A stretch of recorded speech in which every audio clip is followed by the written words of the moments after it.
Masa bersiap, balas dendam setelah ratusan tahun terjajah. Setelah proklamasi dan kemerdekaan bangsa resmi dinyatakan, semangat kemerdekaan meluap dan euforia terbebas dari belenggu penjajah dapat dirasakan hampir di seluruh Indonesia. Pada masa inilah terjadi konflik sosial di berbagai daerah yang ditandai dengan terjadinya kekerasan oleh pemuda dari berbagai latar belakang. Korban yang berjatuhan tidak hanya dari pihak penjajah, tetapi juga dari pribumi dan berbagai etnis. Masa ini disebut masa bersiap. Pada tanggal 15 Agustus 1945, setelah 2 kali diserang ledakan bom atom, akhirnya tentara Kekaisaran Jepang menyerah kepada sekutu. Namun, walaupun sudah kalah, tentara Jepang enggan meninggalkan Indonesia. Ditambah lagi mereka telah menerima perintah untuk mempertahankan status quo sampai pasukan sekutu tiba di Indonesia. Kesempatan ini dipergunakan sebaik-baiknya oleh para pejuang kemerdekaan untuk melepaskan diri dari penjajahan dan menyatakan kemerdekaan Indonesia. Pada dini hari tanggal 17 Agustus 1945 di rumah Laksamana Tadashi Maeda, Soekarno dan Hatta menyelesaikan teks proklamasi yang akan dibacakan. Pada pukul 10 pagi, Soekarno, Hatta, dan beberapa pemimpin nasionalis Indonesia lainnya seperti Ahmad Subarjo, Rajiman Widyodiningrat, dan Supomo berkumpul di rumah Maeda. Mereka membacakan teks proklamasi yang telah disiapkan kepada para hadirin yang hadir. Proklamasi yang dibacakan oleh Soekarno menyatakan kemerdekaan Indonesia secara resmi. Proklamasi. Kami, bangsa Indonesia, dengan ini menyatakan kemerdekaan Indonesia. Hal-hal yang mengenai pemindahan kekuasaan dan lain-lain diselenggarakan dengan cara saksama dan dalam tempo yang sesingkat-singkatnya. Jakarta, 17 Agustus 1945, atas nama bangsa Indonesia, Soekarno, Hatta. Dalam proklamasi itu, dibentuklah negara Indonesia yang berdaulat. Masa-masa setelah 17 Agustus 1945 ini di mata orang Indonesia dianggap masa perjuangan. Setelah 3,5 tahun pendudukan Jepang yang kejam dan ratusan tahun kolonialisme Belanda, banyak orang Indonesia merasa merdeka. Semangat kemerdekaan itu di kalangan sebagian orang Indonesia dicampuri nafsu balas dendam kepada segala hal yang berbau Belanda. Orang-orang ini tidak menyukai orang-orang yang dekat dengan Belanda. Keadaan ini diperkeruh dengan sikap Belanda yang tidak mau mengakui kemerdekaan Indonesia. Belanda merasa masih berhak atas Indonesia sehingga mereka berupaya kembali merebut kekuasaan. Pada Oktober 1945, pemerintah Belanda berupaya kembali menguasai Indonesia dengan menempatkan Letnan Gubernur Jenderal Huip van Mook di Batavia. Keinginan Belanda untuk kembali menduduki Indonesia pun semakin menyulut amarah dan kebencian rakyat pribumi. Masa bersiap sendiri dimulai sejak 7 Oktober 1945 dengan upaya para pemuda Indonesia untuk menghalangi pedagang yang hendak menjual kebutuhan pokok kepada orang-orang Belanda. Disebut bersiap karena pada waktu itu kata bersiap kerap diteriakan setiap tentara sekutu atau pasukan Belanda patroli di jalanan. Orang yang mendengar seruan itu harus berdiri tegak dan tidak boleh berbicara. Lalu pada 9 Oktober 1945, wilayah Depok dirampas oleh para pemuda dan rumah-rumah warga dirampok. Keesokan harinya, gedung pangan di Depok diserbu oleh para gelandangan. Pada 11 Oktober 1945, pertempuran dalam masa bersiap dilanjutkan dengan serangan Tentara Keamanan Rakyat atau TKR terhadap Belanda. Serangan ini dikenal dengan istilah Gedoran.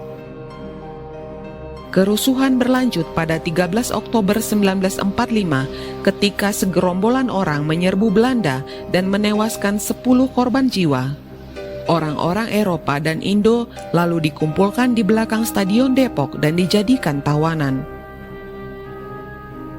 Kekerasan juga menimpa etnis Ambon dan Manado karena mereka dianggap bekerja sama dengan pemerintah serta militer Belanda selama masa kolonialisme. Aksi para pemuda Indonesia menyulut amarah orang-orang pro-Belanda yang kemudian melancarkan balas dendam.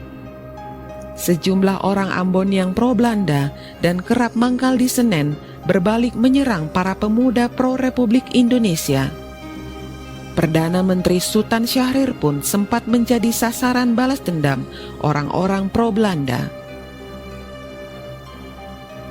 Syahrir tercatat 2 kali menjadi target upaya penghilangan nyawa oleh orang-orang Indo, Ambon dan Manado pada Desember 1945.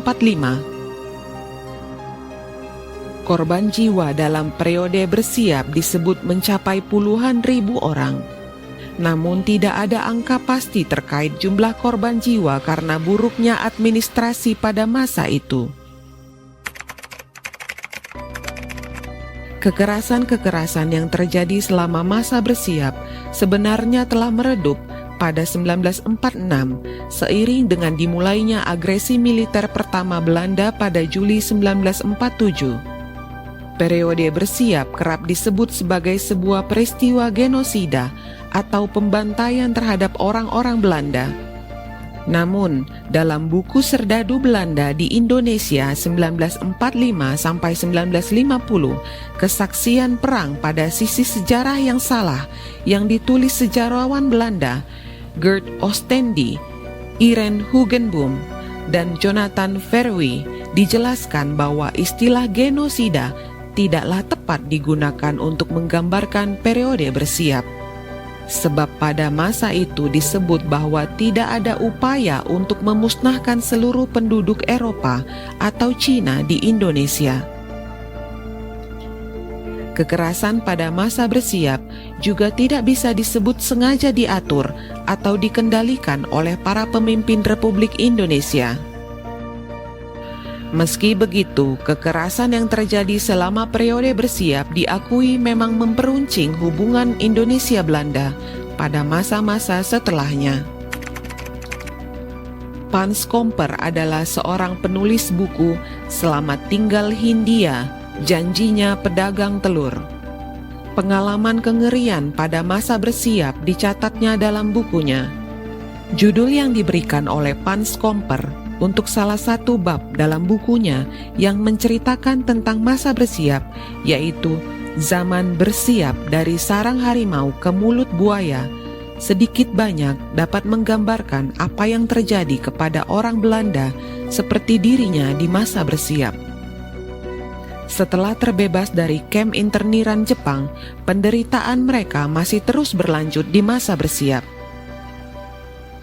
Salah satu kejadian memilukan yang dicatat Pans Komper dalam bukunya itu adalah pembantaian satu keluarga Belanda di Papandayan, sekarang bernama Jalan Gatot Subroto, Bandung. Pans ketika itu bekerja sebagai sopir di Dinas Angkutan Militer atau Militaire Transport Dienst. Pada suatu hari, Pans Komper beserta beberapa kawannya sesama sopir diperintahkan untuk mendatangi sebuah rumah yang berada di lingkungan Indo-Eropa di Papandayan. Menurut laporan, telah terjadi perampokan dan penghilangan nyawa di tempat tersebut. Saat Pans tiba di lokasi kejadian, ia melihat pintu rumah telah roboh. Meskipun saat itu siang hari, namun suasananya sangat sepi dan tegang, serta tidak tampak tanda adanya kehidupan. Bau amis darah serta kotoran manusia menguap di udara. Di bagian dalam rumah, Pans melihat pemandangan yang mengenaskan, tumpukan jenazah yang terdiri dari pria, wanita, dan anak-anak yang telah tewas dengan luka senjata tajam.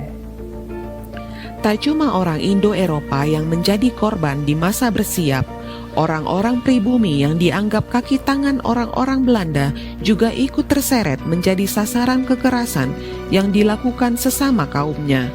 Seperti yang terjadi pada Enoch, sopir pribadi keluarga L.C. Skomper, pemilik Hotel Skomper dan Hotel Du Pavillon di daerah Naripan. Enoch yang setia menjadi sopir sejak Pans Skomper mulai bersekolah, tetap memberikan bantuan kepada keluarga majikannya di masa-masa sulit, mulai dari penahanan di masa Jepang hingga kekacauan di masa bersiap. Kesetiaan yang berujung tragedi, karena Enoch beserta istri dan anaknya kehilangan nyawa dibakar dalam rumah tinggalnya di kampung Astana Anyar oleh sesama bangsanya sendiri.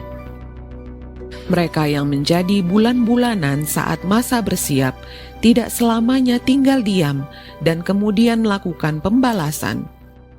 Orang-orang dari bagian timur Indonesia yang sebagian terkenal karena setia kepada Belanda melakukan perlawanan dan pembalasan. Pans Skomper dengan kawan-kawannya yang berasal dari Indonesia Timur pernah memiliki pengalaman menangkap seorang pribumi yang mereka temukan berkeliaran di kawasan jalanan Citarem. Gerak-geriknya yang mencurigakan membuat Pans Skomper dan kawan-kawannya merasa perlu menggeledah tubuh pemuda pribumi ini dan menemukan sepucuk pistol dan kertas berisi daftar nama. Saat mencoba lari, pemuda pribumi ini kemudian ditangkap dan dibawa ke sebuah rumah besar di ujung Jalan Riau yang merupakan markas besar para pemuda dari Indonesia Timur.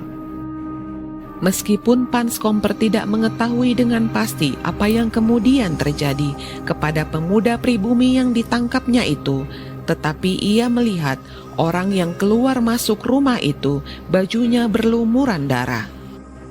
Ia menduga pemuda pribumi yang ditangkap dengan sepucuk pistol dan lembar kertas berisi daftar nama itu dihabisi dengan menggunakan senjata tajam.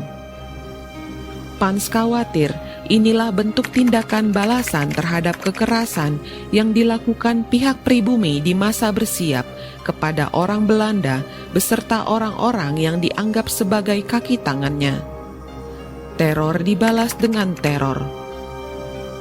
Sersan Mayor Purnawirawan O. Sujarya masih ingat keadaan saat ditugaskan masuk kembali ke Bandung sebagai telik sandi pada akhir Maret 1946. Suasana sunyi, rumah-rumah sebagian besar hangus terbakar. Binatang-binatang berkeliaran tanpa majikan, mulai dari anjing hingga kuda. Puing-puing berserakan sementara beberapa orang mengais-ngais berharap masih ada benda berharga yang bisa diselamatkan. Begitu malam tiba, Bandung seperti kota hantu. Kenang lelaki kelahiran Sumedang pada 1926 itu. Masih segar juga dalam kenangan Sujarya, sekelompok pemuda dari laskar tertentu melakukan patroli dari rumah ke rumah. Mereka merazia orang-orang yang dianggap pro-Belanda dan tak mau mengungsi keluar kota. Sebagian besar terdiri dari orang-orang Indo, Tionghoa, Ambon, Minahasa, dan beberapa keluarga Sunda. Orang-orang itu dikumpulkan dalam satu gedung besar yang masih utuh dekat stasiun Kiara Condong. Rencananya, nyawa mereka akan dihabisi. Namun beruntunglah di saat-saat kritis itu, 5 truk, 1 jeep, dan 2 tank Sherman berisi tentara Gurkha datang dari utara kota menyelamatkan orang-orang tersebut. Kalau tentara Inggris tidak keburu datang, saya yakin orang-orang laskar itu akan membantai mereka tanpa ampun. Kenang Sudarya. Demikianlah ulasan kami tentang masa bersiap. Semoga kita mendapat pelajaran berharga dari sejarah kita ini. Kiranya di masa depan kita tidak membalas lagi teror dengan teror, karena itu hanya akan membuat kebencian menjadi seperti lingkaran setan, tidak ada selesainya. Terima kasih sudah menonton. Sekian dulu dari kami. Jangan lupa subscribe, like, dan bunyikan tanda loncengnya supaya kita bisa bertemu lagi di video selanjutnya. Sampai jumpa lagi.